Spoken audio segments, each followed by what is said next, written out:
मैं स्वयं अनवार अहमद वर्तमान समय में कंपोजिट विद्यालय गजाड़ा शिक्षा क्षेत्र सटियाव जनपद आजमगढ़ उत्तर प्रदेश में प्रधान अध्यापक के पद पर कार्यरत हूँ। महोदय, जैसा कि इस नेशनल अवार्ड टू टीचर्स 2023 के प्रश्न संख्या 1 को NEP अर्थात न्यू एजुकेशन पॉलिसी 2020 के तहत की गई परिकल्पना। महोदय, इस परिकल्पना के आधार पर ICT का प्रयोग अर्थात ICT का उपयोग करके कक्षा शिक्षण को समृद्ध बनाने, सामग्री तैयार करने के लिए ICT नवाचार और चैनलिंग, किफ़ायती तकनीकी संसाधनों का उपयोग आदि के संबंध में हमारे विद्यालय में ICT का प्रयोग बहुत अधिक किया जाता है। उदाहरण के तौर पर आपके सामने ये लैपटॉप का प्रयोग भी आपके सामने प्रस्तुत है। महोदय,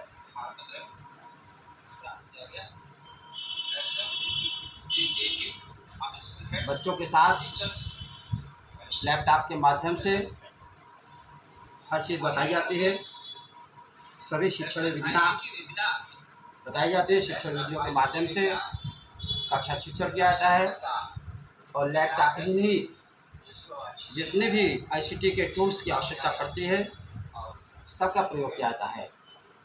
तो इस प्रकार से नई शिक्षा नीति के तहत और इसके अंतर्गत जो ICT का प्रयोग किया जाता है, इसका उपयोग किया जाता है, उससे बच्चों की शैक्षिक स्थिति और भी समृद्ध होती है, सुदृढ़ होती है, मजबूत होती है। महोदय, आगे के क्रम में नई शिक्षा नीति NEP के बारे में, ये नई शिक्षा नीति 2020 न्यू एजुकेशन पॉलिसी 2020 अर्थात राष्ट्रीय शिक्षा नीति है। बहुत अच्छी और सराहनीय शिक्षा नीति है। इससे भारत के सभी छात्र छात्राओं, सभी शिक्षाविदों का लाभ हो रहा है और इसका जितने लोग भी प्रयोग कर रहे हैं, नई शिक्षा नीति के अंतर्गत ICT का प्रयोग कर रहे हैं, उनका भविष्य और अच्छा होता जा रहा है। महोदय, ये एक केंद्रीय योजना है और शिक्षा के स्तर के सुधार के लिए इसे बनाया गया है, जो बहुत ही अति सराहनीय है। आगे के क्रम में महोदय, ये शिक्षण अधिगम सामग्री में ICT का प्रयोग पूरे प्रदेश स्तर पर क्या बल्कि राष्ट्रीय स्तर पर किया जाता है। हमारी कक्षाओं में भी ICT का प्रयोग करके, प्रोजेक्टर का प्रयोग करके, लैपटॉप का प्रयोग करके, इन सब चीज़ों का उपयोग करके बच्चों का शिक्षण का और बच्चों का ज्ञान और बढ़ा जाता है। जितने भी ICT के पार्ट्स हैं, ITC के टूल्स हैं, सभी लाभप्रद हैं और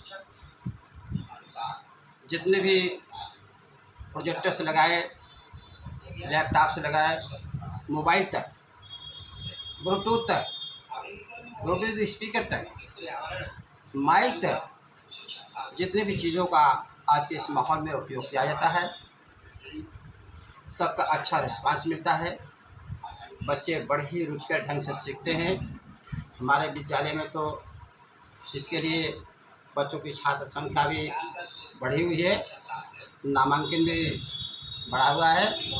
गार्जियंस, अभिभावक सब अपने बच्चों को ला करके एडमिशन कराते हैं और प्रोजेक्टर के माध्यम से जो शिक्षा दी जाती है लैपटॉप के माध्यम से जो शिक्षा दी जाती है, इन सभी की गार्जियन के द्वारा सराहना की जाती है।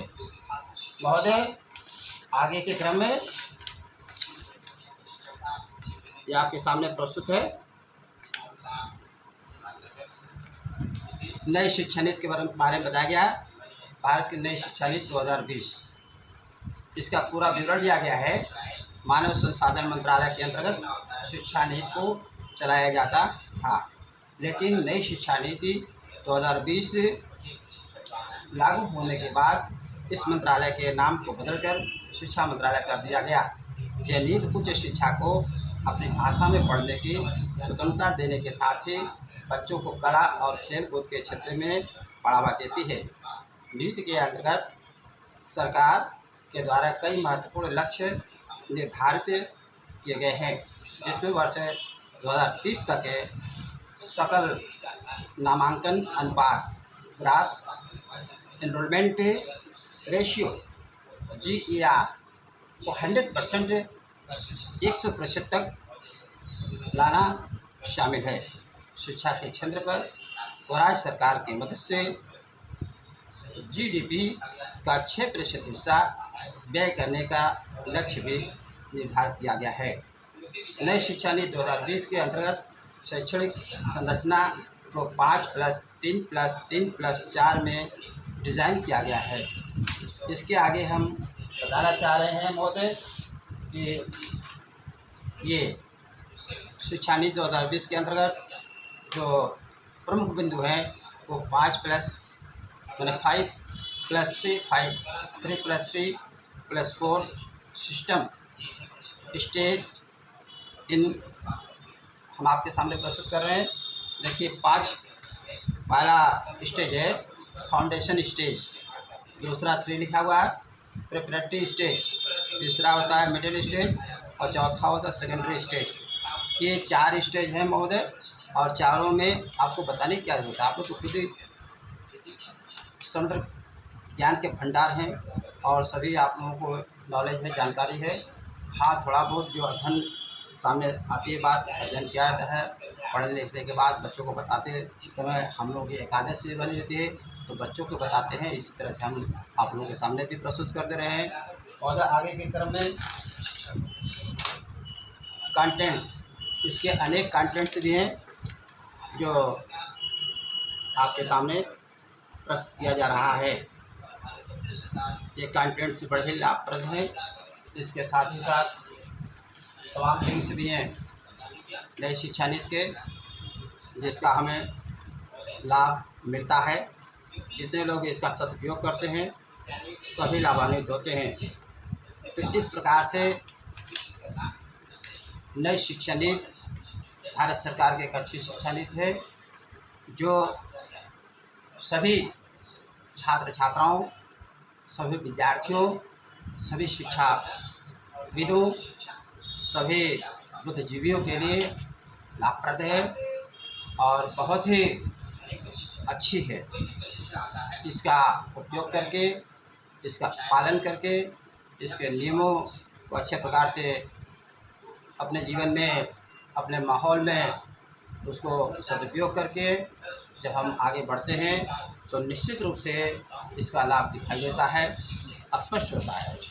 और इसका जो सिस्टम बनाया गया है बहुत ही सोच समझ कर बनाया गया है, जो कि अति सराहनीय है। महोदय, हम चाहेंगे कि इस शिक्षा नीति के तहत सभी बच्चों को अच्छे से अच्छी शिक्षा देकर के, उनको ज्ञान देकर के, उनका अधिगम शिक्षण स्तर और अधिक आगे बढ़ा करके उनको इस प्रकार का बना जाए कि वे भविष्य में अधिक से अधिक शिक्षा ग्रहण करके देश के अच्छे आदर्श नागरिक बने, देश के काम में और अच्छा काम करते हुए अच्छी से अच्छी शिक्षा प्राप्त करने के बाद पूरे विश्व भर में देश का नाम रोशन करें। इन्हीं शब्दों के साथ मैं अपनी वाणी को विराम देता हूँ। धन्यवाद।